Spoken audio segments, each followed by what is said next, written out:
Welcome to lash class. BA English third semester language in ആക്ഷനിലെ from documents to performances എന്ന ചാപ്റ്ററിലെ question answers ആണ് നമ്മൾ നോക്കുന്നത്. ഈ ചാപ്റ്ററിൽ സമ്മറിയുടെ വീഡിയോ സെപ്പറേറ്റ് ആയിട്ട് നമ്മൾ ചെയ്തിട്ടുണ്ട്. അത് പ്ലേലിസ്റ്റിൽ അവൈലബിൾ ആയിരിക്കും. ഇവിടെ നമ്മൾ ഈ ചാപ്റ്ററിലെ short questions, paragraph, essay questions എന്നിവയ്ക്കുള്ള ആൻസേഴ്സ് ആണ് പ്രൊവൈഡ് ചെയ്യുന്നത്. ആദ്യം നമുക്കിതിലെ ഷോർട്ട് ക്വസ്റ്റ്യൻസ് നോക്കാം. What is meant by software performances? Software performance എന്നതുകൊണ്ട് എന്താണ് ഉദ്ദേശിക്കുന്നത് ചോദിക്കുന്നു. Software performances refer to media experiences dynamically generated in real time by software rather than being fixed documents like books or films. Software performance എന്ന് പറഞ്ഞിട്ടുണ്ടെങ്കിൽ ഒരു ബുക്കിനോ അല്ലെങ്കിൽ ഒരു ഫിലിമിനോ വ്യത്യസ്തമായിട്ട് റിയൽ ടൈമിൽ കണ്ടന്റ് ജനറേറ്റ് ചെയ്യുന്ന എക്സ്പീരിയൻസിനെയാണ് സൂചിപ്പിക്കുന്നത്. അതായത് നമ്മളൊരു ബുക്ക് വായിക്കുന്ന സമയത്ത് ഒരു പേജ് മറിച്ചിട്ട് നെക്സ്റ്റ് പേജിലേക്ക് പോയി കഴിഞ്ഞിട്ടുണ്ടെങ്കിൽ അവിടെയുള്ള പേജ് ഏതാണുള്ളത് ഫിക്സ്ഡ് ആയിട്ടിരിക്കുന്നതാണ്. എന്നാൽ നമ്മളിപ്പോൾ സോഷ്യൽ മീഡിയയിൽ ഒരു റീൽസ് ഒക്കെ കാണുന്ന സമയത്ത് നമ്മൾ സ്വൈപ്പ് ചെയ്യുമ്പോൾ ഒരു റീല് കഴിഞ്ഞിട്ട് അടുത്ത റീൽ ഏതാ വരിക എന്നുള്ളത് ഫിക്സ്ഡ് ആയിട്ടിരിക്കുന്ന ഒരു കാര്യമല്ല. അത് നമ്മുടെ ഒരു യൂസർ എൻഗേജ്മെന്റിനും ആൽഗോരിതത്തിനൊക്കെ അനുസരിച്ചിട്ട് റിയൽ ടൈമിൽ അവിടെ അങ്ങനെ കണ്ടന്റ് ക്രിയേറ്റ് ചെയ്യപ്പെട്ടുകൊണ്ടിരിക്കുന്നതാണ്. സോ അത്തരത്തിൽ ഫിക്സ്ഡ് ആയിട്ടുള്ള ഡോക്യുമെന്റിന് പകരം റിയൽ ടൈമിൽ ഈ ഒരു മീഡിയ എക്സ്പീരിയൻസ് ഷേപ്പ് ചെയ്യുന്നതിനെയാണ് ഈ സോഫ്റ്റ്വെയർ പെർഫോമൻസ് എന്ന് പറയുന്നത്. The final output depends on multiple elements such as stored files, templates, databases and user interaction.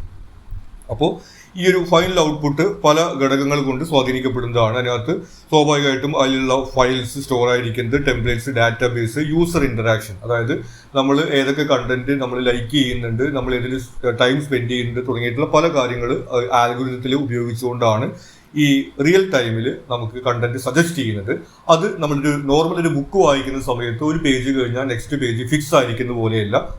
ഒരു റീല് കഴിഞ്ഞാൽ അടുത്ത റീൽ എന്നുള്ളത് ഫിക്സ് ആയിട്ടുള്ളതല്ല. അത് നമുക്കിങ്ങനെ ആൽഗോരിതം സജസ്റ്റ് ചെയ്യുന്നതാണ് എന്ന രീതിയിലാണ് ഈ ഒരു സോഫ്റ്റ്വെയർ പെർഫോമൻസിന്റെ എക്സാമ്പിൾ ആയിട്ട് നമുക്ക് പറയാവുന്നത്. Why can the experience of Google Earth change every time a user access it?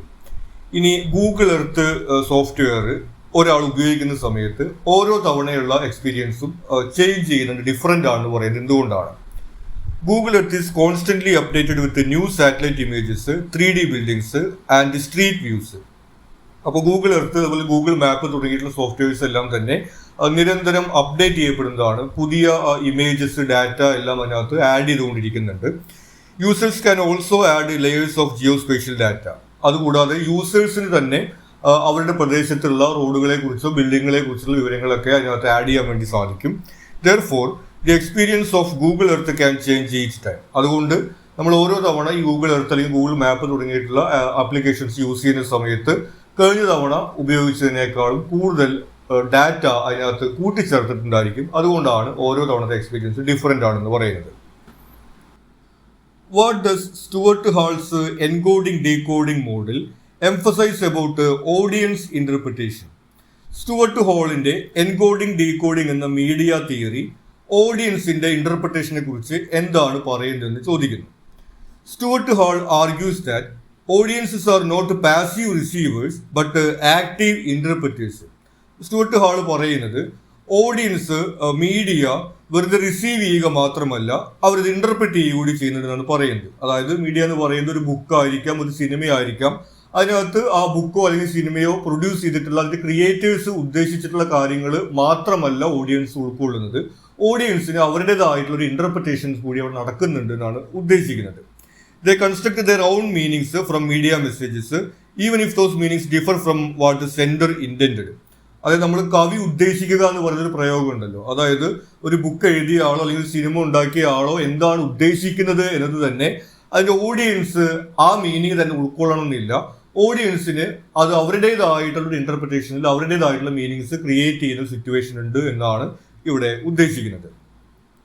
What is meant by time shifting and how did DVR technology enable this phenomenon?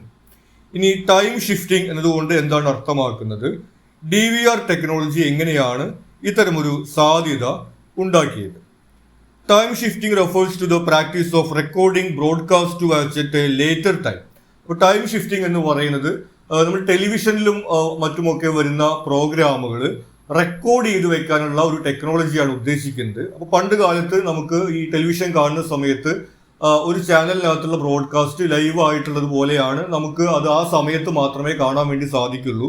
എന്നാൽ പിന്നീട് വരുന്ന ടെക്നോളജിക്കകത്ത് നമുക്ക് ലൈവ് TV കാണാൻ സാധിച്ചില്ലെങ്കിലും അത് record ചെയ്ത് വെക്കാനും പിന്നീട് നമ്മുടെ സമയത്തിനനുസരിച്ചുകൊണ്ട് കാണാനുള്ള ഒരു സംവിധാനമുണ്ട്. അതാണ് ഈ DVR ടെക്നോളജി എന്ന് പറയുന്നത്.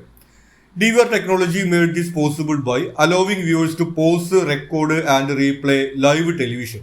അപ്പോൾ ഈ ഒരു ടെക്നോളജി അനുസരിച്ചിട്ട് നമ്മൾ റെക്കോർഡ് ചെയ്ത് വയ്ക്കുന്ന കണ്ടന്റ് പിന്നീട് നമുക്ക് കാണുന്ന സമയത്ത് പോസ് ചെയ്യാനും അതുപോലെ ഫോർവേഡ് ചെയ്യാനും ബാക്ക്വേഡ് ചെയ്യാനും ഒക്കെ സാധിക്കും. നമ്മൾ സാധാരണ യൂട്യൂബിൽ ഒരു വീഡിയോ കാണുകയോ അല്ലെങ്കിൽ മറ്റ് ഹോട്ട്സ്റ്റാറിലോ അല്ലെങ്കിൽ പ്രൈമിലോ ഒക്കെ നമ്മൾ വീഡിയോ കാണുന്ന പോലെ തന്നെയുള്ള ഒരു എക്സ്പീരിയൻസ് ആണ്. അപ്പോൾ പണ്ട് കാലത്ത് ഇത്തരത്തിലുള്ള രീതിയിലല്ല നമുക്ക് ടെലിവിഷൻ കാണാൻ പറ്റിയിരുന്നത്.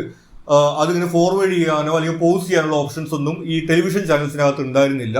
എന്നാൽ ഈ ഒരു ടെക്നോളജിയോട് കൂടിയിട്ട് ഇത്തരത്തിൽ നമുക്ക് ഇത് പോസ് ചെയ്യാനും ഫോർവേഡ് ചെയ്യാനുള്ള ഓപ്ഷൻസ് കൊണ്ടുവന്നു എന്നാണ് പറയുന്നത്. What is interactive media? ഇനി ഇന്ററാക്റ്റീവ് മീഡിയ എന്നതുകൊണ്ട് എന്താണ് അർത്ഥമാക്കുന്നതെന്ന് ചോദിക്കുന്നു. Interactive media refers to digital platforms or applications where users shape the content and experience through their choices and actions. Interactive media എന്ന് പറയുന്നത് ഡിജിറ്റൽ പ്ലാറ്റ്ഫോംസ്, അപ്ലിക്കേഷൻസ് ഒക്കെയാണ്. അവിടെ users ആണ് അവിടെ കണ്ടന്റ് ക്രിയേറ്റ് ചെയ്യുകയോ അല്ലെങ്കിൽ അവരുടെ ആക്ഷൻസ് അനുസരിച്ചിട്ടാണ് അവിടെ കണ്ടന്റ് ജനറേറ്റ് ചെയ്യപ്പെടുകയും ചെയ്യുന്നത്. Unlike static documents, it evolves in real time based on user input. നമ്മുടെ സ്റ്റാറ്റിക് ഡോക്യുമെന്റ്, അതായത് ഒരു ബുക്കോ അല്ലെങ്കിൽ സിനിമയോ എന്നതിനൊക്കെ വ്യത്യസ്തമായിട്ട് നമ്മൾ നേരത്തെ പറഞ്ഞ എക്സാമ്പിൾ പോലെ തന്നെ നമ്മൾ റീൽസ് കാണുമ്പോൾ, ഷോർട്സ് കാണുമ്പോഴൊക്കെ ഉള്ളതുപോലെ റിയൽ ടൈമിലാണ് കണ്ടന്റ് സജസ്റ്റ് ചെയ്യപ്പെടുന്നത്.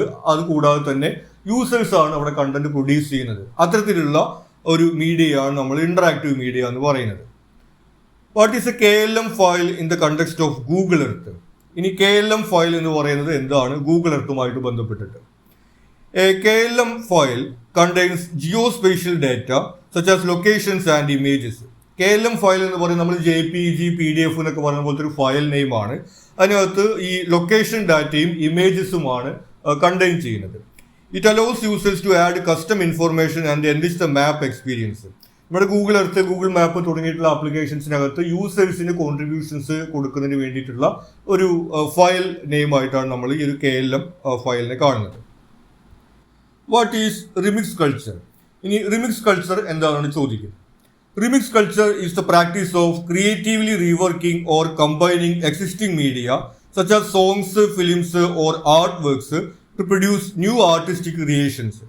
റിമിക്സ് കൾച്ചർ എന്ന് പറയുന്നത് ഒരു മീഡിയ നമ്മൾ റീവർക്ക് ചെയ്തുകൊണ്ട് പുതിയൊരു മീഡിയ ക്രിയേറ്റ് ചെയ്യുന്നതാണ്. സോങ്, ഫിലിം, മറ്റു ആർട്ട് വർക്കുകളൊക്കെ ഇത്തരത്തിൽ റിമിക്സ് ചെയ്യപ്പെടുന്നുണ്ട്. പ്രത്യേകിച്ചും സോങ്ങുകളൊക്കെ നമുക്ക് കുറച്ചുകൂടി പരിചയം ഉണ്ടായിരിക്കും, പാട്ടുകളൊക്കെ റിമിക്സ് ചെയ്തുകൊണ്ട് വരുന്ന തരത്തിൽ. അപ്പോൾ അത്തരത്തിലുള്ളതിനെയാണ് നമ്മൾ റിമിക്സ് കൾച്ചർ എന്ന് പറയുന്നത്. It reflects active participation in transforming and personalising cultural products. അപ്പോൾ ഇതിനകത്ത് നമുക്ക് കാണുന്നത് ഓഡിയൻസിന്റെ ഒരു പാർട്ടിസിപ്പേഷനകത്ത് ഉണ്ടാവുന്നു, കൂടാതെ ഒരു പേഴ്സണലൈസേഷൻ കൂടി ഉണ്ടാവുന്നു. ചില ആളുകൾക്ക് പാട്ടുകൾ ഫാസ്റ്റ് ആയിട്ടുള്ളതായിരിക്കും ഇഷ്ടം, ചില ആൾക്ക് സ്ലോ ആയിട്ടുള്ളതായിരിക്കും ഇഷ്ടം. നമ്മൾ കവർ എന്നൊക്കെ പറയുമല്ലോ, പഴയ പാട്ടുകളുടെ കവർ പാടുക എന്നൊക്കെ പറയില്ലേ. അപ്പോൾ അത്തരത്തിൽ അവരവരുടെ പേഴ്സണൽ ആയിട്ടുള്ള പ്രിഫറൻസ് അനുസരിച്ചുകൊണ്ട് ആ മീഡിയ ചേഞ്ച് ചെയ്തുകൊണ്ട് ക്രിയേറ്റ് ചെയ്യുന്നതിനെയാണ് നമ്മൾ റിമിക്സ് കൾച്ചർ എന്ന് പറയുന്നത്. What impact does the DVR's time shifting ability have on media conception? ഇനി DVRന്റെ ടൈം ഷിഫ്റ്റിംഗ് എബിലിറ്റി നമ്മുടെ മീഡിയ കൺസെപ്ഷനിൽ എന്ത് ഇമ്പാക്റ്റ് ആണ് കൊണ്ടുവന്നതെന്ന് ചോദിക്കുന്നു. അപ്പോൾ ടൈം ഷിഫ്റ്റിങ്ങും DVRും നമ്മൾ നേരത്തെ പറഞ്ഞിരുന്നു. ഈ പണ്ട് TV ചാനൽസ് നമ്മൾ കാണുന്ന സമയത്ത് പോസ് ചെയ്യാനോ ഫോർവേഡ് ചെയ്യാനുള്ള ഒരു ഓപ്ഷൻസ് ഒന്നും ഉണ്ടായിരുന്നില്ല. അപ്പോൾ അത്തരത്തിലുള്ള ഓപ്ഷൻസ് കൊണ്ടുവന്നതിനെയാണ് നമ്മൾ ടൈം ഷിഫ്റ്റിംഗ് എന്ന് പറയുന്നത്. അത് നമ്മുടെ മീഡിയ കൺസെപ്ഷനിൽ എന്ത് മാറ്റം ഉണ്ടാക്കിയെന്നാണ് ചോദിക്കുന്നത്. DVR's time shifting ability changed viewing from a fixed linear experience to a flexible one. അപ്പോൾ ഒരു ഫിക്സ്ഡ് ആയിട്ടുള്ള എക്സ്പീരിയൻസിൽ നിന്ന് ഫ്ലെക്സിബിൾ ആയിട്ടുള്ള എക്സ്പീരിയൻസിലേക്ക് ഈ ഒരു മീഡിയ കൺസെപ്ഷൻ അത് ചേഞ്ച് ചെയ്യുന്നു. നമ്മൾ നേരത്തെ പറഞ്ഞ പോലെ ഈ പണ്ടത്തെ TV ചാനലിന്റെ ഒരു സിസ്റ്റം അനുസരിച്ചിട്ട് നമുക്ക് ഫോർവേഡ് ചെയ്യാനോ അല്ലെങ്കിൽ പോസ് ചെയ്യാനോ ഒന്നും പറ്റില്ല. അതൊരു ഫിക്സ്ഡ് ആയിട്ടുള്ള എക്സ്പീരിയൻസ് ആയിട്ടാണ് ഉണ്ടായിരുന്നത്. This empowered audiences to control when and how they watch content. അപ്പോൾ ഈ ഒരു ടെക്നോളജിയോട് കൂടിയിട്ട് ആളുകൾ എപ്പോഴാണ് എങ്ങനെയാണ് കണ്ടന്റ് കൺസെപ്റ്റ് ചെയ്യുന്നത് എന്നുള്ള കാര്യത്തിൽ അവർക്ക് കൺട്രോൾ ചെയ്യാൻ വേണ്ടി പറ്റുന്ന സാഹചര്യം ഉണ്ടായി. അതായത് ആളുകൾക്ക് ഫ്രീ ആവുന്ന ടൈമിൽ അവർക്കത് റെക്കോർഡ് ചെയ്ത് വെച്ച് കാണാൻ വേണ്ടി സാധിക്കും. TV ചാനലിന്റെ സമയത്ത് തന്നെ കാണണം എന്നില്ല. അതുകൂടാതെ നമ്മൾ നേരത്തെ പറഞ്ഞ പോലെ ഫോർവേഡ് ചെയ്യുക അല്ലെങ്കിൽ അത് പോസ്റ്റ് ചെയ്യുക തുടങ്ങിയിട്ടുള്ള രീതിയിലുള്ള എക്സ്പീരിയൻസ് ഒക്കെ അവർക്ക് ആഡ് ചെയ്യാൻ വേണ്ടി സാധിക്കും. പല ആളുകളും നമുക്ക് അറിയാവുന്നതാണ് ഈ സിനിമയൊക്കെ കാണുന്ന സമയത്ത് പാട്ടുകളൊക്കെ ഫോർവേഡ് ചെയ്ത് കളഞ്ഞിട്ട് ബാക്കി മാത്രം കാണുന്ന എക്സ്പീരിയൻസ് ചിലർ ക്രിയേറ്റ് ചെയ്യുന്നുണ്ട്. അതുപോലെ പല ആളുകൾ പലതരത്തിൽ പുതിയ തരത്തിലുള്ള മീഡിയ എക്സ്പീരിയൻസസ് ക്രിയേറ്റ് ചെയ്യുന്നത് ഈ ഒരു ടെക്നോളജിയുടെ കൂടെ ഭാഗമായിട്ടാണ്. It change media conception from a fixed experience into dynamic one. അപ്പോൾ ഇത്തരത്തിൽ ഒരു ഫിക്സ്ഡ് എക്സ്പീരിയൻസ് എന്നതിൽ നിന്ന് ഒരു ഡൈനാമിക് ആയിട്ടുള്ള പേഴ്സണലൈസ്ഡ് ആയിട്ടുള്ള ഒരു എക്സ്പീരിയൻസിലേക്ക് ഇതിനെ മാറ്റുന്നു. ഇനി ഇതിലെ പാരഗ്രാഫ് ക്വസ്റ്റ്യൻസ് ആണ്. ആദ്യത്തെ ചോദ്യം, what makes Google earth an example of a platform rather than a traditional message? Google earth എന്തുകൊണ്ടാണ് ഒരു ട്രഡീഷണൽ മെസ്സേജ് അല്ലെങ്കിൽ ഡോക്യുമെന്റ് എന്നതിൽ ഉപരിയായിട്ട് ഒരു പ്ലാറ്റ്ഫോമിന്റെ എക്സാമ്പിൾ ആണെന്ന് പറയുന്നത്? Google earth functions as A platform rather than A traditional message. അപ്പോൾ നമുക്കറിയാം ഗൂഗിൾ എർത്ത് ഒരു ഡോക്യുമെന്റോ മെസ്സേജോ അല്ല, മറിച്ച് ഒരു പ്ലാറ്റ്ഫോം പോലെയാണ് പ്രവർത്തിക്കുന്നത്. Its content is not fixed or finite. അതിൻ്റെ ഒരു കാരണം എന്ന് പറയുന്നത് അല്ല, കണ്ടന്റ് ഫിക്സ്ഡ് ആയിട്ടുള്ളതല്ല, ഫിനിറ്റ് ആയിട്ടുള്ളതല്ല. നമ്മൾ നേരത്തെ പറഞ്ഞ പോലെ പുതിയ സാറ്റലൈറ്റ് ഇമേജുകളും പുതിയ ഡാറ്റയും എല്ലാം അതിനകത്ത് എപ്പോഴും ഇങ്ങനെ അപ്ഡേറ്റ് ചെയ്തുകൊണ്ടിരിക്കുന്നുണ്ട്. അപ്പോൾ അത് കാരണം കൊണ്ട് തന്നെ ഒരു ബുക്കോ അല്ലെങ്കിൽ ഒരു സിനിമയോ എന്നതുപോലെ ഫിക്സ്ഡ് ആയിട്ടുള്ള ഡോക്യുമെന്റ് ആയിട്ട് നമുക്ക് അതിനെ കാണാൻ വേണ്ടി സാധിക്കില്ല. അല്ലെങ്കിൽ നമുക്ക് വളരെ ഡയറക്റ്റ് ആയിട്ടുള്ള എക്സാമ്പിൾ പറയുകയാണെങ്കിൽ നമ്മളൊരു മാപ്പ് എടുത്ത് ഒരു പ്രിന്റ് ചെയ്ത മാപ്പ് എടുത്ത് നോക്കുന്നത് പോലെയും ഗൂഗിൾ മാപ്പ് നോക്കുന്നതും തമ്മിൽ വ്യത്യാസമുണ്ട്. കാരണം മാപ്പിനകത്ത് നമുക്ക് പുതിയ വിവരങ്ങളൊന്നും കൂട്ടിച്ചേർക്കപ്പെടുന്നില്ല. പക്ഷേ ഈ ഗൂഗിൾ മാപ്പിനകത്ത്, ഗൂഗിൾ എർത്തിനകത്ത് ഈ പുതിയ ഡോക്യുമെന്റ്സും ഡാറ്റയൊക്കെ ആഡ് ചെയ്യപ്പെടുന്നുണ്ട്. Unlike a film or book, which carries a complete self-contained message, Google Earth constantly updates with new satellite images, street views and 3D models. നമ്മൾ നേരത്തെ പറഞ്ഞ പോയിന്റ് തന്നെയാണ്. ഒരു ട്രഡീഷണൽ ഡാറ്റയ്ക്ക് പകരമായിട്ട് ഗൂഗിൾ എർത്തിനകത്ത് പുതിയ സാറ്റലൈറ്റ് ഇമേജ്, സ്ട്രീറ്റ് വ്യൂസ് തുടങ്ങിയിട്ടുള്ള കാര്യങ്ങളെല്ലാം ആഡ് ചെയ്യപ്പെടുന്നുണ്ട്.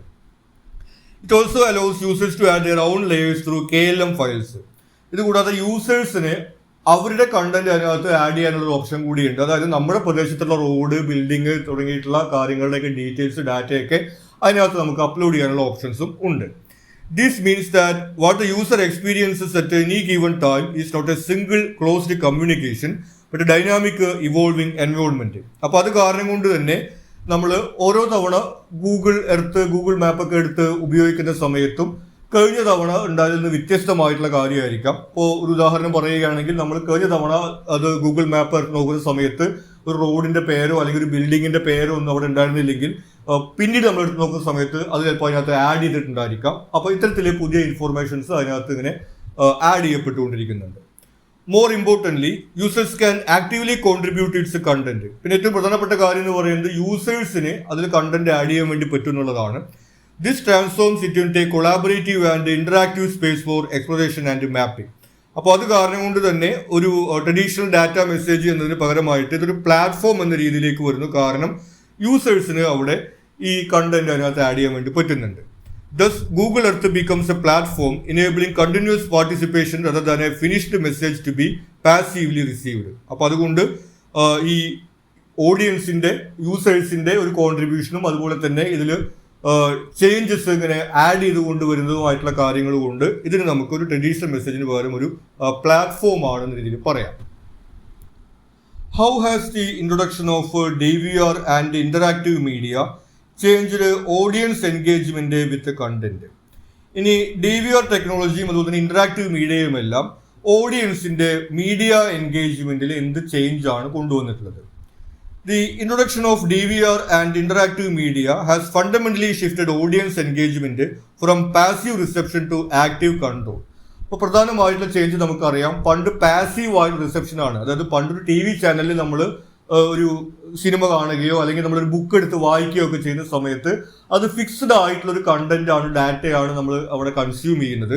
അതിൽ നിന്ന് മാറ്റിക്കൊണ്ട് ഇപ്പോൾ നമുക്ക് കൺട്രോൾ ചെയ്യാൻ പറ്റുന്ന തരത്തിൽ നമുക്ക് സ്കിപ്പ് ചെയ്യാനും ഫോർവേഡ് ചെയ്യാനൊക്കെയുള്ള ഓപ്ഷൻസ് തരുന്ന തരത്തിലേക്ക് ഈ ഒരു എൻഗേജ്മെന്റ് മാറിയിട്ടുണ്ട്. DVR technology enabled time shifting. It allowed viewers to pause, record and watch programs at their convenience. അപ്പോൾ DVR ടെക്നോളജി നമ്മൾ നേരത്തെ പറഞ്ഞതാണ്, അവിടെ ടൈം ഷിഫ്റ്റിംഗ് എന്ന് പറയുന്ന ഒരു ടെക്നോളജി കൊണ്ടുവരുന്നു. അതുകൊണ്ട് ഈ വീഡിയോസ് നമുക്ക് പോസ് ചെയ്യാനും റെക്കോർഡ് ചെയ്യാനും ഫോർവേഡ് ചെയ്യാനൊക്കെയുള്ള ഓപ്ഷൻസ് കൊണ്ടുവരുന്നു. അപ്പോൾ യൂസേഴ്സിന് അവരുടെ സൗകര്യത്തിനനുസരിച്ചുകൊണ്ട് അത് കാണാൻ വേണ്ടി സാധിക്കും. It broke the rigid schedule of broadcast television. ഇത് പണ്ടത്തെ ടെലിവിഷൻ ചാനലിന്റെ ഒരു വ്യൂവിംഗ് എക്സ്പീരിയൻസിൽ നിന്ന് വ്യത്യസ്തമായിട്ടൊരു എക്സ്പീരിയൻസ് ആണ്. Interactive media such as video games, streaming platforms and apps takes is further by letting users determine not only when they consume media but also how they experience it. ഇനി interactive മീഡിയക്കകത്താണെങ്കിൽ അത് video games ആയിരിക്കാം, അല്ലെങ്കിൽ streaming platforms ആയിരിക്കാം, അല്ലെങ്കിൽ മറ്റ് social media apps ആയിരിക്കാം. ഇതിലെല്ലാം തന്നെയും നമ്മൾ ഈ മീഡിയ എങ്ങനെ കൺസ്യൂം ചെയ്യുന്നു എന്നുള്ള കാര്യം മാത്രമല്ല, നമുക്ക് ഏത് മീഡിയയാണ് സജസ്റ്റ് ചെയ്യപ്പെടുന്നത് എന്നുള്ള കാര്യവും അതുപോലെ തന്നെ നമ്മുടെ എക്സ്പീരിയൻസ് എങ്ങനെയാണെന്നുള്ള കാര്യവും ഒക്കെ തന്നെ നമ്മുടെ ഇൻട്രാക്ഷൻ അനുസരിച്ചുകൊണ്ടാണ് അവിടെ ബിൽഡ് ചെയ്യപ്പെടുന്നത് നമ്മൾ പറഞ്ഞിരുന്നു. Through browsing, skipping, remixing or engaging with content non linearly. അപ്പോൾ ഇത്തരത്തിൽ നമുക്ക് ബ്രൗസ് ചെയ്യുന്നതിലും അതുപോലെ സ്കിപ്പ് ചെയ്യുന്നതിലും റിമിക്സ് ചെയ്യുന്നതിലുമായിട്ടുള്ള സാഹചര്യങ്ങളെല്ലാം പുതിയ ഇൻട്രാക്റ്റീവ് മീഡിയക്കകത്തുണ്ട്. അപ്പോൾ ഒരു പാസീവ് ആയിട്ടുള്ള കൺസെപ്ഷൻ എന്നതിന് പകരമായിട്ട് ആക്റ്റീവ് ആയിട്ടൊരു പാർട്ടിസിപ്പേഷൻ എന്ന രീതിയിലാണ് ഈ ഒരു ഇൻട്രാക്റ്റീവ് മീഡിയക്കകത്ത് നമ്മൾ മീഡിയ കൺസ്യൂം ചെയ്യുന്നത്. This flexibility has diminished the authority of traditional broadcasters and creators. അപ്പോൾ ഇത് കാരണം കൊണ്ട് ഈ ട്രഡീഷണൽ ആയിട്ടുണ്ടായിരുന്ന ഈ ബ്രോഡ്കാസ്റ്റേഴ്സിനും ക്രിയേറ്റേഴ്സിനും ഉണ്ടായിരുന്ന ഒരു അതോറിറ്റി, അതായത് അവരുടെ വർക്കിന്റെ മുകളിൽ അവർക്കുണ്ടായിരുന്ന ഒരു അതോറിറ്റി ഇവിടെ നഷ്ടപ്പെടുന്ന സാഹചര്യം ഉണ്ടാകുന്നു. It placed greater power in the hands of audiences who now actively manage, customize and create aspects of their own media experience. ഇപ്പോൾ ആളുകളുടെ സ്വന്തം മീഡിയ എക്സ്പീരിയൻസ് അവർക്ക് തന്നെ മാനേജ് ചെയ്യാൻ കഴിയുന്ന തരത്തിലേക്ക് ഒരു പവർ ഇത് കൊടുക്കുന്നു. ഇതിന്റെ എക്സാമ്പിൾ നമ്മൾ നേരത്തെ പറയുകയുണ്ടായി. ഇപ്പോൾ ഒരു സിനിമ കാണുന്ന ഒരാൾക്ക് വേണമെങ്കിൽ അതിനകത്ത് പാട്ടുകളൊക്കെ ഫോർവേഡ് ചെയ്ത് കളഞ്ഞിട്ട് ബാക്കിയുള്ള ഭാഗങ്ങൾ മാത്രം കാണാം. അതല്ലെങ്കിൽ ഫൈറ്റ് സീനുകൾ ഇഷ്ടമില്ലാത്ത ഒരാളാണെങ്കിൽ ഫൈറ്റ് സീന് വരുന്ന സമയത്ത് അത് ഫോർവേഡ് ചെയ്ത് കളഞ്ഞിട്ട് ബാക്കിയുള്ളത് കാണാമെന്ന രീതിയിൽ ഈ ഒരു ക്രിയേറ്റേഴ്സ് അവിടെ പ്രൊഡ്യൂസ് ചെയ്തിട്ടുള്ള കണ്ടന്റ് അതുപോലെ അവർ കൺസ്യൂം ചെയ്യുന്നതിന് പകരം അവരുടെ പ്രിഫറൻസുകൾക്ക് അനുസരിച്ചുകൊണ്ട് കൺസ്യൂം ചെയ്യാനുള്ളൊരു സാധ്യത ഈ ടെക്നോളജീസ് കൊണ്ട് ഉണ്ടായിട്ടുണ്ടെന്നാണ് നമ്മൾ പറയുന്നത്. Why is it insufficient to analyse software driven media with traditional methods of critique? ഇനി സോഫ്റ്റ്വെയർ ഡ്രിവൺ മീഡിയയെ നമുക്ക് ട്രഡീഷണൽ ആയിട്ടുള്ള അല്ലെങ്കിൽ പണ്ട് കാലത്തുള്ള മീഡിയ ക്രിട്ടിക്കിന്റെ രീതികൾ കൊണ്ട് അനലൈസ് ചെയ്യാൻ കഴിയില്ല എന്ന് പറയുന്നത് എന്തുകൊണ്ടാണ്? Traditional methods of critique assume that media are fixed, stable works such as novels, films or music. അപ്പോൾ ട്രഡീഷണൽ മീഡിയ എന്ന് പറഞ്ഞാൽ നമുക്കറിയാം അത് ഫിക്സ്ഡ് ആയിട്ടുള്ള ഒരു ഡാറ്റയാണ് അല്ലെങ്കിൽ ഡോക്യുമെന്റ് ആണ്. അതൊരു ബുക്ക് ആയാലും അല്ലെങ്കിൽ അതൊരു ഫിലിം ആയാലും മ്യൂസിക് ആയാലും അത് ഫിക്സ്ഡ് ആയിട്ടുള്ള ഡോക്യുമെന്റ് എന്ന രീതിയിലാണ് നമ്മൾ കാണുന്നത്. They can be studied by examining their structure and content. ഇത്തരം മീഡിയ നമുക്ക് അതിന്റെ സ്ട്രക്ചറും കണ്ടന്റും ഒക്കെ അനലൈസ് ചെയ്തുകൊണ്ട് നമുക്ക് എക്സാമിൻ ചെയ്യാവുന്നതാണ്. However, software-driven media is not static but dynamically generated through real-time computation, interferences and user interaction. എന്നാൽ ഈ സോഫ്റ്റ്വെയർ മീഡിയ നമുക്കറിയാം ഫിക്സ്ഡ് ആയിട്ടുള്ള ഡാറ്റയല്ല, മറിച്ച് റിയൽ ടൈമിനകത്ത് ക്രിയേറ്റ് ചെയ്യപ്പെടുന്ന ഒരു എക്സ്പീരിയൻസ് രീതിയിലാണ് നമ്മൾ കാണുന്നത്. ഇതിന്റെ എക്സാമ്പിൾസ് നമ്മൾ പലതവണ പറഞ്ഞത്, നമ്മൾ റീൽസ് ഷോർട്സ് ഒക്കെ കാണുന്ന സമയത്ത് നെക്സ്റ്റ് ഏത് പോസ്റ്റ് ആണ് വരുന്നത് എന്നുള്ളത് നമ്മുടെ ഒരു ഇന്ററാക്ഷൻ അനുസരിച്ചുകൊണ്ട് ആൽഗോരിതം അങ്ങനെ റിയൽ ടൈമിൽ സജസ്റ്റ് ചെയ്യുന്നതാണ്. നമ്മളൊരു ബുക്ക് പേജ് മറിക്കുന്ന സമയത്ത് നെക്സ്റ്റ് പേജ് ഏതാണ് ഉള്ളതെന്ന് പോലെയല്ല നമ്മളൊരു സോഷ്യൽ മീഡിയ അല്ലെങ്കിൽ മറ്റ് വെബ് സോഫ്റ്റ്വെയർ സർവീസ് ഉപയോഗിക്കുന്ന സമയത്ത് ഒരു പേജിന് ശേഷം അല്ലെങ്കിൽ നമ്മൾ സ്ക്രോൾ ചെയ്യുന്ന സമയത്ത് ഒരു കണ്ടന്റിന് ശേഷം അടുത്ത കണ്ടന്റ് ഏതാ വരിക എന്നുള്ളത് ഫിക്സ്ഡ് ആയിട്ടുള്ളതല്ല, മറിച്ച് അവിടെ ലൈവായിട്ട് ജനറേറ്റ് ചെയ്യപ്പെടുന്നതാണ് നമ്മൾ പറഞ്ഞു. അപ്പോൾ ആ കാര്യമാണ് ഇവിടെ ഉദ്ദേശിക്കുന്നത്. Then for instance, even opening a PDF or JPG involves software that shapes how the user navigates, edits or shares a file. ഇതുകൂടാതെ ഒരു ഡോക്യുമെന്റ് എന്ന് പറയുന്നത് അതിന്റെ കംപ്ലീറ്റ് ആയിട്ടുള്ള എക്സ്പീരിയൻസ് കൊടുക്കുന്നില്ല, സോഫ്റ്റ്വെയർ കൂടി ബന്ധപ്പെടുത്തിക്കൊണ്ടാണ് എക്സ്പീരിയൻസ് നമുക്ക് ലഭിക്കുന്നത്. ഇപ്പോൾ എക്സാമ്പിൾ ആയിട്ട് പറയുന്നത് ഒരു PDF അല്ലെങ്കിൽ ഒരു JPG ഫയലോ നമ്മൾ ഓപ്പൺ ചെയ്യുന്നത് ഏത് സോഫ്റ്റ്വെയർ, ഏത് PDF റീഡർ അല്ലെങ്കിൽ ഏത് മീഡിയ ആപ്പ് ഉപയോഗിച്ചുകൊണ്ടാണ് നമ്മൾ ആ ഫയൽ ഓപ്പൺ ചെയ്യുന്നതനുസരിച്ചുകൊണ്ട് നമ്മുടെ എക്സ്പീരിയൻസ് വ്യത്യസ്തമായിട്ടുണ്ടായിരിക്കും എന്ന് പറയുന്നു. It means the experience cannot be reduced in the file alone. അപ്പോൾ ആ ഒരു ഫയലിലേക്ക് അല്ലെങ്കിൽ ആ ഒരു ഡാറ്റയിലേക്ക് മാത്രം നമുക്ക് നമ്മുടെ എക്സ്പീരിയൻസിന് നമുക്ക് ലിമിറ്റ് ചെയ്യാൻ വേണ്ടി സാധിക്കില്ല. Websites, social media and other digital media platforms cater to individual users differently.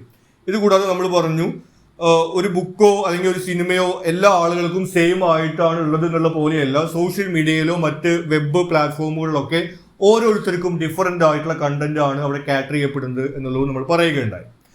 Critical analysis must therefore extend beyond content to include the tools, interfaces and cultural assumptions built into the software itself. അപ്പോൾ ഇത് കാരണം കൊണ്ട് നമുക്ക് ഈ ഒരു media criticism അല്ലെങ്കിൽ media analysis നടത്തുന്ന സമയത്ത് ഈ ഒരു കണ്ടന്റിൽ മാത്രം ഫോക്കസ് ചെയ്യാതെ അതിലത്തെ സോഫ്റ്റ്വെയർ, ടൂൾസ്, ഇന്റർഫേസ് തുടങ്ങിയിട്ടുള്ള കാര്യങ്ങളിൽ കൂടി നമ്മൾ ഫോക്കസ് ചെയ്യേണ്ടി വരുന്നു എന്ന് പറയുന്നു. Ignoring these factors risks missing how meaning is actively constructed through interaction, performance and technological mediation. അപ്പോൾ ഇത്തരം കാര്യങ്ങൾ നമ്മൾ ഇഗ്നോർ ചെയ്യുകയാണെങ്കിൽ ഈ പുതിയ ടെക്നോളജിക്കകത്ത് എങ്ങനെയാണ് നമ്മൾ ഇന്ററാക്ട് ചെയ്യുന്നത്, ആ ഒരു സോഫ്റ്റ്വെയർ പെർഫോമൻസ് എങ്ങനെയാണ് നമ്മുടെ മീഡിയ എക്സ്പീരിയൻസ് മീനിങ്ങിനെയൊക്കെ ക്രിയേറ്റ് ചെയ്യുന്നുള്ള കാര്യങ്ങൾ നമ്മൾ മനസ്സിലാക്കാതെ പോകുന്ന സാഹചര്യം ഉണ്ടാവുമെന്ന് പറയുന്നു. അതുകൊണ്ടാണ് ഈ ട്രഡീഷണൽ ആയിട്ടുള്ള മീഡിയ അനലൈസിങ് മെത്തേഡ് നമുക്ക് സോഫ്റ്റ്വെയർ ഡ്രിവൺ മീഡിയക്കകത്ത് യൂസ് ചെയ്യാൻ വേണ്ടി പറ്റില്ല എന്ന് പറയുന്നത്. What is dynamic content and how does it differ from static media? ഇനി ഡൈനാമിക് കണ്ടന്റ് എന്ന് പറയുന്നത് എന്താണ്, സ്റ്റേറ്റിക് മീഡിയയുമായിട്ട് അതിനുള്ള വ്യത്യാസം എന്താണെന്ന് ചോദിക്കുന്നു. Dynamic content refers to media outputs that are continuously generated, updated or altered by software in real time. നമ്മൾ നേരത്തെ പറഞ്ഞ ഒരു പോയിന്റ് തന്നെയാണ്, റിയൽ ടൈമിൽ ജനറേറ്റ് ചെയ്യപ്പെടുകയും അപ്ഡേറ്റ് ചെയ്യുകയൊക്കെ ചെയ്യപ്പെടുന്ന കണ്ടന്റിനെയാണ് നമ്മൾ ഈ ഒരു ഡൈനാമിക് കണ്ടന്റ് എന്ന് പറയുന്നത്. It is often shaped by user interaction, live data or networked databases. അത് പല ഘടകങ്ങൾ കൊണ്ട് സ്വാധീനിക്കപ്പെടുന്നുണ്ട്. നമ്മുടെ യൂസർ അതിനകത്ത് എങ്ങനെയാണ് ഇന്ററാക്ട് ചെയ്യുന്നത്, അതുപോലെ തന്നെ ലൈവ് ഡാറ്റ അപ്ഡേറ്റ് ചെയ്യുന്നത് തുടങ്ങിയിട്ടുള്ള കാര്യങ്ങളെല്ലാം തന്നെ ഈ ഒരു ഡൈനാമിക് കണ്ടന്റിനെ ഇൻഫ്ലുവൻസ് ചെയ്യുന്നു. Examples include websites and social media that personalise recommendations, apps that respond to gestures or location and platforms like Google Earth which evolve with updates and user added layers. ഇതിന്റെ examples ആയിട്ട് നമുക്ക് പറയാവുന്നത് വെബ്സൈറ്റുകൾ, അതുപോലെ social media. അതിലൊക്കെ നമ്മൾ പറഞ്ഞു ഓരോ ആളുകൾക്കും ഡിഫറെൻ്റ് ആയിട്ടുള്ള കണ്ടന്റ് ആണ് അവിടെ ക്രിയേറ്റ് ചെയ്യപ്പെടുന്നുള്ളത്. അതുപോലെ തന്നെ മറ്റ് ആപ്സ്, ഗെയിംസ്, പിന്നെ ഗൂഗിൾ എർത്ത് പോലുള്ള കാര്യങ്ങൾ, അതിനകത്ത് പുതിയ ഡാറ്റ എപ്പോഴും ഇങ്ങനെ ആഡ് ചെയ്യപ്പെട്ടുകൊണ്ടിരിക്കുന്നു. ഇത്തരം കാര്യങ്ങളൊക്കെ നമുക്ക് ഡൈനാമിക് കണ്ടന്റ് എന്ന് പറയാവുന്നതാണ്. In contrast, static media such as books, paintings or films R fixed works. അപ്പോൾ സ്റ്റാറ്റിക് മീഡിയ എന്ന് പറഞ്ഞാൽ നമുക്കറിയാം ഫിക്സ്ഡ് ആയിട്ടുള്ള ഡോക്യുമെന്റ് ആണ് ബുക്ക്, സിനിമ എന്നൊക്കെ പറയുന്ന പോലെ. അത് ഓരോ ആളുകൾക്കും ഒരുപോലെ തന്നെയാണ് അവിടെ ആ കണ്ടന്റ് ലഭിക്കുന്നത്. The are the same for every audience regardless of time or context. നമ്മൾ നേരത്തെ പറഞ്ഞ പോലെ ഓരോരുത്തർക്കും ഒരു ബുക്ക് മറിച്ച് കഴിഞ്ഞാൽ നെക്സ്റ്റ് പേജ് ഏതാന്നുള്ളത് സെയിം തന്നെയാണ്. പക്ഷെ നമ്മൾ സോഷ്യൽ മീഡിയയിൽ പോയിട്ട് ഒരു റീൽസ് കഴിഞ്ഞിട്ട് സ്ക്രോൾ ചെയ്ത് കഴിഞ്ഞാൽ ഓരോരുത്തർക്കും വേറെ വേറെ റീൽസ് ആണ് വരുന്നത്. അപ്പോൾ ഇത്തരത്തിലുള്ള ഒരു വ്യത്യാസമാണ് ഈ ഒരു ഡൈനാമിക് കണ്ടന്റും അതുപോലെ തന്നെ സ്റ്റേറ്റിക് കണ്ടന്റും തമ്മിലുള്ള വ്യത്യാസമായിട്ട് പറയുന്നത്. The key difference lies in flexibility. Static media offers stable, closed experiences, while dynamic content is fluid, interactive and often unfinished. അപ്പോൾ ഇതിന്റെ വ്യത്യാസം എന്ന് പറയുന്നത് ഫ്ലെക്സിബിലിറ്റി ആണ്. നമ്മൾ നേരത്തെ പറഞ്ഞ പോലെ സ്റ്റേറ്റിക് മീഡിയ എന്ന് പറയുന്നത് ക്ലോസ്ഡ് ആയിട്ടുള്ള എക്സ്പീരിയൻസ് ആണ്. എന്നാൽ ഡൈനാമിക് കണ്ടന്റ് എന്ന് പറഞ്ഞു കഴിഞ്ഞാൽ അത് ഫ്ലൂയിഡ് ആണ്, ഇന്ററാക്റ്റീവ് ആണ്. ഓരോ യൂസേഴ്സിന്റെയും ഇന്ററാക്ഷൻ അനുസരിച്ചുകൊണ്ട് ആ കണ്ടന്റിനകത്ത് മാറ്റം ഉണ്ടാവുന്നു എന്ന രീതിയിൽ വരുന്നു. It produces unique outcomes for each engagement. This distinction marks a major transformation in how culture is produced, consumed and critiqued in the digital era. അപ്പോൾ നമ്മൾ നേരത്തെ പറഞ്ഞ പോലെ ഓരോ സെഷനകത്തും ഉള്ള എൻഗേജ്മെന്റിനകത്ത് ഡിഫറെന്റ് എക്സ്പീരിയൻസ് ഉണ്ടാവുന്നു. അതുപോലെ തന്നെ ഓരോ യൂസേഴ്സിനും ഡിഫറെന്റ് എക്സ്പീരിയൻസ് ഉണ്ടാവുന്ന രീതിയിലാണ് ഡൈനാമിക് കണ്ടന്റിനകത്ത് വരുന്നത്. സ്റ്റേറ്റിക് മീഡിയ ആണെങ്കിൽ ക്ലോസ്ഡ് ആയിട്ടുള്ള ഫിക്സ്ഡ് ആയിട്ടുള്ള ഒരു മീഡിയ ആയിട്ടാണ് നിൽക്കുന്നത്. അപ്പോൾ ഈ ഒരു ഡിഫറൻസ് കാരണം കൊണ്ട് നമ്മുടെ പുതിയ ഡിജിറ്റൽ എറയുടെ കാലഘട്ടത്തിൽ ഈ കൾച്ചർ എങ്ങനെ നമ്മൾ പ്രൊഡ്യൂസ് ചെയ്യുന്നു, അതുപോലെ തന്നെ കൺസ്യൂം ചെയ്യുന്നു എന്നുള്ള കാര്യത്തിൽ റാഡിക്കൽ ആയിട്ടുള്ള മാറ്റം വന്നിട്ടുണ്ടെന്ന് പറയുന്നു. ഇനി ഇതിലെ എസ്സേ ക്വസ്റ്റ്യൻസ് ആണ്. ആദ്യത്തെ ചോദ്യം, how does software driven media challenge traditional concepts of media as fixed documents? അപ്പോൾ ട്രഡീഷണൽ ആയിട്ട് മീഡിയ എന്ന് പറയുന്നത് ഫിക്സ്ഡ് ഡോക്യുമെന്റ്സ് ആയിട്ടാണ് ഉണ്ടായിരുന്നത്. ഈ സോഫ്റ്റ്വെയർ ഡ്രിവൺ മീഡിയ ഈ ഒരു ഐഡിയയെ എങ്ങനെയാണ് ചലഞ്ച് ചെയ്യുന്നതെന്ന് ചോദിക്കുന്നു. Traditionally media was largely understood as fixed documents such as books, films, paintings, records and broadcasts. അപ്പോൾ ട്രഡീഷണലി മീഡിയ എന്ന് പറയുന്നത് ഫിക്സ്ഡ് ഡോക്യുമെന്റ്സ് ആയിട്ടാണ് നമുക്ക് ഉണ്ടായിരുന്നത്. ഈ ബുക്ക്, ഫിലിം, പെയിന്റിങ്, സോങ് തുടങ്ങിയിട്ടുള്ള കാര്യങ്ങളെല്ലാം ഫിക്സ്ഡ് ആയിട്ടുള്ള ഡോക്യുമെന്റ് ആണ്. അതായത് അതിലെ കണ്ടന്റ് എന്ന് പറയുന്നത് ഫിക്സ്ഡ് ആണ്. നമ്മൾ ഇന്ന് ഒരു ബുക്ക് എടുത്ത് നോക്കി കഴിഞ്ഞാലും നാളെ ഒരു ബുക്ക് എടുത്ത് നോക്കി കഴിഞ്ഞാലും അതിന്റെ പേജുകളൊക്കെ സെയിം തന്നെയാണ് ഉണ്ടാവുക. അതുപോലെ തന്നെ ഒരു സിനിമ നമ്മൾ ഇന്ന് കണ്ടാലും നാളെ അതേ സിനിമ തന്നെ വീണ്ടും കണ്ടാലും അതിലെ കണ്ടന്റ് ഒക്കെ നമുക്ക് സെയിം ആയിട്ട് തന്നെയാണ് ഉണ്ടാവുന്നത്. അതുകൊണ്ടാണ് നമ്മൾ അതിന് ഫിക്സ്ഡ് ഡോക്യുമെന്റ് എന്ന് പറയുന്നത്. They carried stable and self contained messages. നമ്മൾ നേരത്തെ പറഞ്ഞ പോയിന്റ് ആണ്. These works could be studied by analysing their internal structure, form and content, since they were complete artifacts that every consumer experienced in the same way. അപ്പോൾ ഇത്തരം media എല്ലാം നമുക്ക് അതിന്റെ structure, form, content തുടങ്ങിയൊക്കെ analyse ചെയ്തുകൊണ്ട് നമുക്ക് analyse ചെയ്യാനൊക്കെ സാധിക്കും. എല്ലാ യൂസേഴ്സിനും ഇത് സെയിം ആയിട്ടുള്ളൊരു എക്സ്പീരിയൻസ് തന്നെയാണ് കൊടുക്കുന്നത്. However, The emergence of software-driven media has destabilized this model by replacing static documents with dynamic performances. എന്നാൽ സോഫ്റ്റ്വെയർ ഡ്രിവൺ മീഡിയയുടെ ഈ ഒരു സമയത്ത് ഇതൊരു മാറ്റം ഉണ്ടായിരിക്കുകയാണ്. ഇപ്പോൾ നമുക്ക് സ്റ്റാറ്റിക് ഡോക്യുമെന്റ്സിന് പകരം ഡൈനാമിക് പെർഫോമൻസസ് ആണ് ഉള്ളത്. A video game, a website, social media platform or mobile application does not exist as a single fixed entity. അപ്പോൾ നമുക്ക് ഈ സോഫ്റ്റ്വെയർ മീഡിയയുടെ എക്സാമ്പിൾസ് ആയിട്ടുള്ള വെബ്സൈറ്റുകൾ, സോഷ്യൽ മീഡിയ പ്ലാറ്റ്ഫോംസ്, ഗെയിമുകൾ തുടങ്ങിയിട്ടുള്ള കാര്യങ്ങളൊന്നും ഒരു ഫിക്സ്ഡ് ആയിട്ടുള്ള ഒരു ഡോക്യുമെന്റ് ആയിട്ട് നമുക്ക് കണക്കാക്കാൻ സാധിക്കില്ല. They constantly generate output shaped by real-time computation, interface design and user input. അങ്ങനെ ഫിക്സ്ഡ് ആയിട്ടിരിക്കുന്നില്ല നമ്മൾ പറയുന്നത്. അതിൽ കണ്ടന്റ് എപ്പോഴും ജനറേറ്റ് ചെയ്തപ്പെട്ടിരിക്കുകയാണ്. നമുക്കറിയാം സോഷ്യൽ മീഡിയയിലെല്ലാം നമ്മൾ ഏതെല്ലാം പോസ്റ്റുകൾ ലൈക്ക് ചെയ്യുന്നുണ്ട്, നമ്മൾ എങ്ങനെ ഇന്ററാക്ട് ചെയ്യുന്നത് അനുസരിച്ചിട്ടാണ് ആൽഗോരിതം നമുക്ക് പുതിയ പോസ്റ്റുകളും റീൽസൊക്കെ സജസ്റ്റ് ചെയ്യുന്നത്. അതുപോലെ തന്നെ നമ്മൾ ഗൂഗിൾ എർത്തിന്റെയും ഗൂഗിൾ മാപ്പിന്റെയും ഒക്കെ എക്സാമ്പിൾസ് നമ്മൾ പറയുകയുണ്ടായി. പുതിയ ഡാറ്റ അതിനകത്ത് ആഡ് ചെയ്യപ്പെട്ടുകൊണ്ടിരിക്കുകയാണ്. അപ്പൊ ഇങ്ങനെയുള്ള കാര്യങ്ങൾ കൊണ്ട് ഇതൊരു ഫിക്സ്ഡ് ആയിട്ടുള്ള ഡോക്യുമെന്റ് ആയിട്ട് നമുക്ക് കണക്കാക്കാൻ വേണ്ടി സാധിക്കില്ല. Even seemingly straightforward actions such as opening a PDF or viewing a JPG reveals this shift. ഇനി വെബ്സൈറ്റുകളും സോഷ്യൽ മീഡിയയും മാത്രമല്ല, നമ്മൾ ഡിജിറ്റൽ ഡോക്യുമെന്റ്സ് ആയിട്ടുള്ള PDF ഫയലുകളോ JPG ഫയലുകളൊക്കെ നമ്മൾ ഓപ്പൺ ചെയ്യുന്ന സമയത്തും ഈ ഒരു ഡിഫറൻസ് നമുക്ക് കാണാവുന്നതാണ്. The document itself is only part of the experience, which is defined by the options software provides for navigation, editing and sharing. ഈ ഒരു ഫയൽ ഡോക്യുമെന്റ് എന്ന് പറയുന്നത് നമ്മുടെ എക്സ്പീരിയൻസിന്റെ ഒരു പാർട്ട് മാത്രമാണ്. നമ്മൾ ഏത് PDF റീഡർ ഉപയോഗിച്ചുകൊണ്ടാണ് ഒരു ഫയൽ നമ്മൾ ഓപ്പൺ ചെയ്യുന്നത്, അതുപോലെ നമ്മുടെ ഗാലറി ആപ്പ് ഏതാണ് തുടങ്ങിയിട്ടുള്ള കാര്യങ്ങളെല്ലാം തന്നെ നമ്മൾ ഈ മീഡിയ എങ്ങനെ കൺസ്യൂം ചെയ്യുന്നു എന്നുള്ള എക്സ്പീരിയൻസിനെ സ്വാധീനിക്കുന്ന ഘടകങ്ങളാണ്. This means that analysis must go beyond the content to include the role of software, tools and interfaces in shaping meaning. അപ്പോൾ ട്രഡീഷണൽ ആയിട്ട് നമ്മൾ ഈ ഒരു മീഡിയയുടെ ഡോക്യുമെന്റ് മാത്രമാണ് അലൈൻസ് ചെയ്തിരുന്നെങ്കിൽ ഈ ഒരു സോഫ്റ്റ്വെയർ ഡ്രിവൺ മീഡിയയുടെ സമയത്ത് നമുക്ക് അതിന്റെ സോഫ്റ്റ്വെയർ, ടൂൾസ്, ഇന്റർഫേസ് തുടങ്ങിയിട്ടുള്ള കാര്യങ്ങൾ കൂടി ഈ ഒരു കൾച്ചറൽ സ്റ്റഡീസിന്റെ ഭാഗമായിട്ട് ഉൾപ്പെടുത്തേണ്ട സിറ്റുവേഷൻ വരുന്നു. Moreover, software driven media often lakhs clear boundaries. ഇത് കൂടാതെ സോഫ്റ്റ്വെയർ മീഡിയയ്ക്ക് ഒരു ബൗണ്ടറി ഇല്ല, അല്ലെങ്കിൽ ഒരു ലിമിറ്റ് ഇല്ല എന്നുള്ളതാണ് നമ്മൾ കാണുന്നത്. Platforms like Google earth are constantly evolving. നമ്മൾ നേരത്തെ പാരഗ്രാഫ് ക്വസ്റ്റ്യനിലൊക്കെ ഡിസ്കസ് ചെയ്തു പോയ കാര്യം തന്നെയാണ്. ഗൂഗിൾ എർത്ത് പോലെയുള്ള പ്ലാറ്റ്ഫോംസിനകത്തൊക്കെ കണ്ടന്റ് അപ്ഡേറ്റ് ചെയ്യപ്പെട്ടുകൊണ്ടിരിക്കുന്നു, ആഡ് ചെയ്യപ്പെട്ടുകൊണ്ടിരിക്കുന്നു. Their content changes with updates, user contributions and live data streams. നമ്മൾ നേരത്തെ പാരഗ്രാഫിൽ പറഞ്ഞ സെയിം പോയിന്റ് തന്നെയാണ്. യൂസേഴ്സിന് അതിനകത്ത് ഡാറ്റ ആഡ് ചെയ്യാൻ വേണ്ടി പറ്റും. അതുപോലെ തന്നെ സാറ്റലൈറ്റ് ഇമേജസ് ഒക്കെ ചേഞ്ച് ചെയ്തു വരുന്ന സിറ്റുവേഷൻസ് ഒക്കെ അതിനകത്ത് ഉണ്ടായിരിക്കും. This notion of a finished complete document is replaced by open-ended evolving environments. അപ്പോൾ ഈ സോഫ്റ്റ്വെയർ ഡ്രിവൺ മീഡിയക്കകത്ത് നമ്മൾ നേരത്തെ പറഞ്ഞ ട്രഡീഷണൽ മീഡിയ പോലെ ഒരു ക്ലോസ് ഡോക്യുമെന്റ് അല്ല, മറിച്ച് ഓപ്പൺ ആയിട്ടുള്ള ഇവോൾവ് ചെയ്തുകൊണ്ടിരിക്കുന്ന, ചേഞ്ച് ചെയ്തുകൊണ്ടിരിക്കുന്ന ഒരു മീഡിയ രീതിയിലാണ് നമ്മൾ അതിനെ കാണുന്നത്. This challenges traditional cultural theories, including communication models that assumed messages were whole units transmitted from sender to receiver. അപ്പോൾ ട്രഡീഷണൽ മീഡിയയുമായിട്ട് ബന്ധപ്പെട്ടുണ്ടായിരുന്ന കൾച്ചറൽ തിയറീസിനകത്തെല്ലാം ഇതിന്റെ ഒരു മാറ്റം നമുക്ക് കാണാൻ സാധിക്കും. കാരണം മുൻപ് ഈ ഒരു മീഡിയ എന്ന് പറഞ്ഞു കഴിഞ്ഞാൽ ഫിക്സ്ഡ് ആയിരുന്നു.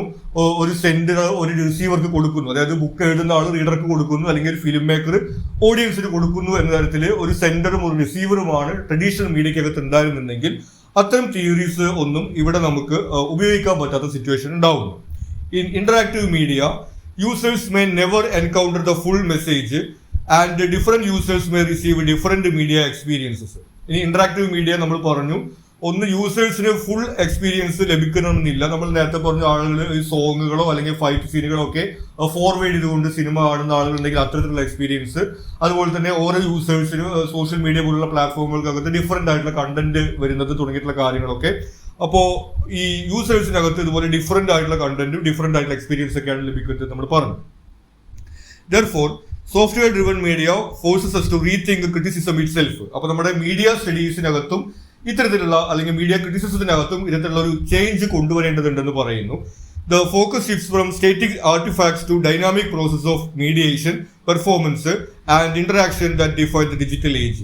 അപ്പോൾ അത് കാരണം കൊണ്ട് നമുക്ക് ഈ ഒരു ഡോക്യുമെന്റിൽ നിന്ന്, ഡാറ്റയിൽ നിന്ന് മാത്രം നമ്മൾ ഫോക്കസ് ചെയ്യുന്ന സിറ്റുവേഷൻ മാറിക്കൊണ്ട് ഈ സോഫ്റ്റ്വെയർ, ടൂൾസ് തുടങ്ങിയിട്ടുള്ള കാര്യങ്ങൾ കൂടി നമ്മുടെ മീഡിയ സ്റ്റഡീസിന്റെ ഭാഗമാക്കേണ്ട സിറ്റുവേഷനാണ് ഇപ്പോൾ ഉള്ളതെന്ന് പറയും.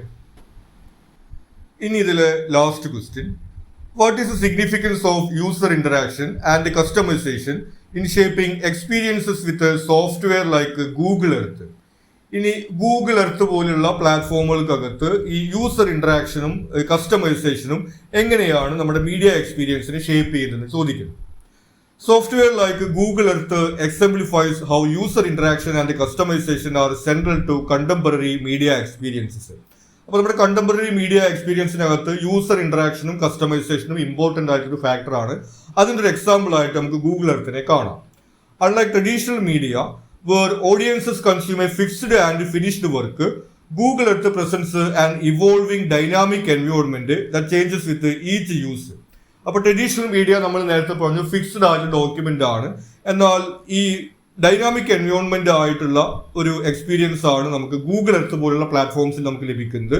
അതിനകത്ത് ഡാറ്റ ആഡ് ചെയ്യപ്പെടുകയും യൂസേഴ്സ് അത് മോഡിഫൈ ചെയ്യുകയും ചെയ്യുന്ന തരത്തിൽ ഓരോ തവണയും നമ്മൾ ആ ഒരു സോഫ്റ്റ്വെയർ പ്ലാറ്റ്ഫോം നമ്മൾ യൂസ് ചെയ്യുന്ന സമയത്ത് കഴിഞ്ഞ തവണ ഉപയോഗിച്ചിരുന്ന എന്തെങ്കിലുമൊക്കെ മാറ്റം അതിനകത്ത് ഉള്ളതായിട്ട് നമുക്ക് കാണാൻ സാധിക്കുന്നുണ്ട്.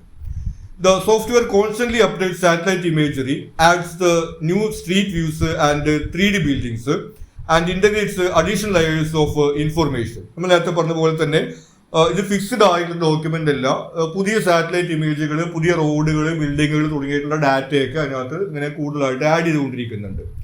Beyond these automatic updates, users can actively customize their experience by adding KML files. ഇനി ഇത് മാത്രമല്ല, ഈ കമ്പനി ആയിട്ട് ചെയ്യുന്ന അപ്ഡേറ്റുകൾ മാത്രമല്ല, യൂസേഴ്സിന് ഇത് കസ്റ്റമൈസ് ചെയ്തുകൊണ്ട് അവർക്ക് ഇതുപോലെ റോഡിനും അതുപോലെ തന്നെ ബിൽഡിങ്ങിനൊക്കെ പേര് അതിനകത്ത് ആഡ് ചെയ്തുകൊണ്ട് അതൊരു കസ്റ്റമൈസ് ചെയ്തിട്ടുള്ള എക്സ്പീരിയൻസ് പോലെ ഉപയോഗിക്കാനും വേണ്ടി സാധിക്കുന്നുണ്ട്. This makes every engagement with Google earth unique, highlighting the shift from passive reception to active participation in media. അപ്പോൾ ഇത്തരത്തിൽ നമുക്ക് ഗൂഗിൾ എർത്ത് അല്ലെങ്കിൽ ഗൂഗിൾ മാപ്പ് പോലുള്ള സോഫ്റ്റ്വെയർക്കകത്ത് നമുക്ക് ഓരോ എൻഗേജ്മെന്റ് ഡിഫറൻ്റ് ആണ്. നമ്മൾ നേരത്തെ പറഞ്ഞ പോലെ അതിനകത്ത് റോഡുകളുടെയും അതുപോലെ തന്നെ ബിൽഡിങ്ങുകളുടെയും മറ്റു കാര്യങ്ങളൊക്കെ ഡാറ്റാസ് പേരുകളൊക്കെ ഇങ്ങനെ നിരന്തരം ആഡ് ചെയ്യപ്പെട്ടുകൊണ്ടിരിക്കുന്ന ഒരു സാഹചര്യം അതിനകത്തുണ്ട്. The significance of this lies in how meaning is produced. അപ്പോൾ അത് നമ്മുടെ ഒരു മീഡിയയിൽ നമുക്ക് ലഭിക്കുന്ന മീനിങ് അല്ലെങ്കിൽ നമ്മുടെ മീഡിയ എക്സ്പീരിയൻസ് തുടങ്ങിയിട്ടുള്ള കാര്യങ്ങളെ കൂടി ചേഞ്ച് ചെയ്യുന്ന ഒരു എലമെന്റ് ആണ്. In older models of communication, a sender created a complete message that audiences received and interpreted. നമുക്കറിയാം ഓൾഡർ മീഡിയ എന്ന് പറഞ്ഞു കഴിഞ്ഞാൽ ഒരു സെൻഡർ ഒരു മെസ്സേജ് സെൻഡ് ചെയ്യുന്നു, റിസീവർ അത് റിസീവ് ചെയ്യുന്നു, ഇന്റർപ്രറ്റ് ചെയ്യുന്നു. അതായത് ഒരു ബുക്ക് ആണെങ്കിൽ ബുക്ക് എഴുതിയ ആളാണ് സെൻഡ് ചെയ്യുന്നത്, വായിക്കുന്ന ആളാണ് അത് റീഡ് ചെയ്യുന്നത് അല്ലെങ്കിൽ അത് റിസീവ് ചെയ്യുന്നത്. ഇനി സിനിമയാണെങ്കിൽ സിനിമ ക്രിയേറ്റ് ചെയ്യുന്ന ആളുകളാണ് അത് സെൻഡ് ചെയ്യുന്നത്, സിനിമ കാണുന്ന ആളുകളാണ് അത് റിസീവ് ചെയ്യുന്നത്.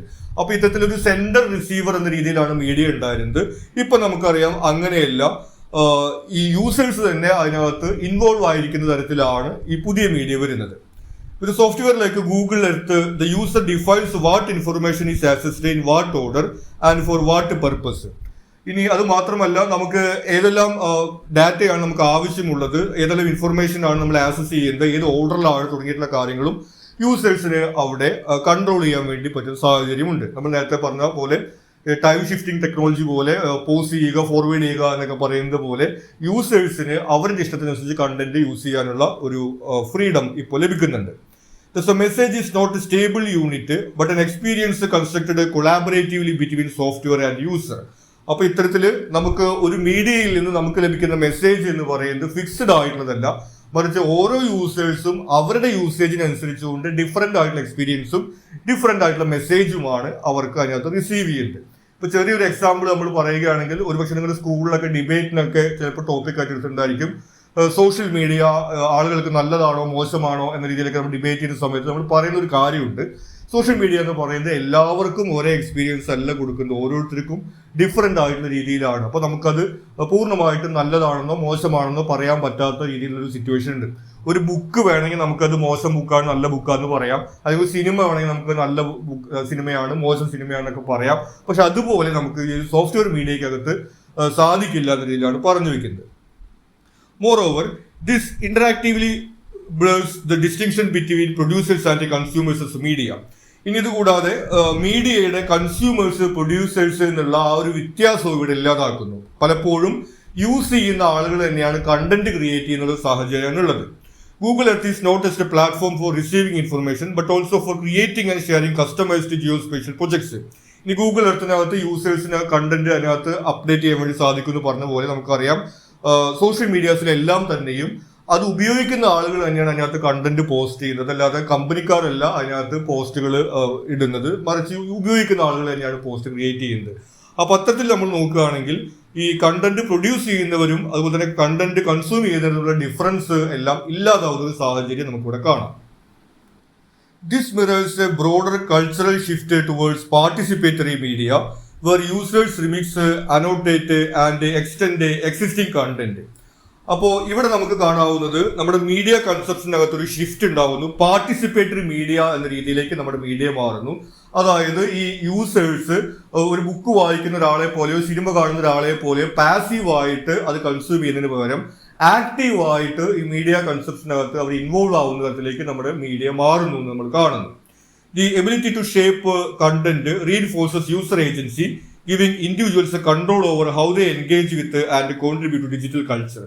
നമ്മൾ നേരത്തെ പറഞ്ഞ പോലെ തന്നെ യൂസേഴ്സ് ഈ മീഡിയക്കകത്ത് കോൺട്രിബ്യൂട്ടേഴ്സ് ആയിട്ട് കൂടി വരുന്നു. അതുപോലെ തന്നെ അവരുടെ മീഡിയ അവർക്ക് എങ്ങനെ കൺസ്യൂം ചെയ്യണം എന്നുള്ളതിൽ കൺട്രോളും അവർക്ക് ലഭിക്കുന്ന സാഹചര്യം ഈ ഒരു സോഫ്റ്റ്വെയർ ഡ്രിവൺ മീഡിയക്കകത്ത് ഉണ്ടാകുന്നു. In essence user interaction and customisation are core to the experience of software driven media. അപ്പൊ അത്തരത്തിൽ നമുക്ക് പറയാം ഈ യൂസർ ഇന്ററാക്ഷനും അതുപോലെ കസ്റ്റമൈസേഷനും സോഫ്റ്റ്വെയർ ഡ്രിവൺ മീഡിയയുടെ പ്രധാനപ്പെട്ട ഒരു ഘടകമാണ്. They represent a fundamental redefinition of media as open interactive platforms where meaning and value emerge through ongoing engagement and active participation. അപ്പോൾ ട്രഡീഷണൽ ആയിട്ടുള്ള ഒരു ക്ലോസ്ഡ് ഡോക്യുമെന്റ് എന്ന രീതിയിൽ നിന്ന് മീഡിയ മാറിക്കൊണ്ട് ഓപ്പൺ ആയിട്ടുള്ള ആളുകൾക്ക് ഇന്ററാക്ട് ചെയ്യാൻ കഴിയുന്ന തരത്തിൽ ആക്റ്റീവ് പാർട്ടിസിപ്പേഷനിലോട് കൂടിയിട്ടുള്ള ഒരു എലമെന്റ് ആയിട്ട് മീഡിയ മാറുന്നത് നമുക്ക് ഈ ഒരു സോഫ്റ്റ്വെയർ പ്ലാറ്റ്ഫോംസ് മീഡിയ പ്ലാറ്റ്ഫോംസിന്റെ ഭാഗമായിട്ട് കാണാം. സോ ഇത്രയാണ് നമുക്ക് ഈ ഒരു ചാപ്റ്ററുമായി ബന്ധപ്പെട്ട് ഇമ്പോർട്ടൻ്റ് ആയിട്ട് വരുന്നത്. നിങ്ങൾക്ക് മറ്റെന്തെങ്കിലും സംശയങ്ങളോ സജഷൻസോ ഉണ്ടെങ്കിൽ നിങ്ങൾ കമന്റ് ചെയ്യുക. കൂടാതെ ഈ ചാനൽ നിങ്ങളൊരു സബ്സ്ക്രൈബ് ചെയ്തിട്ടില്ലെങ്കിൽ സബ്സ്ക്രൈബ് ചെയ്യുക. Thank you.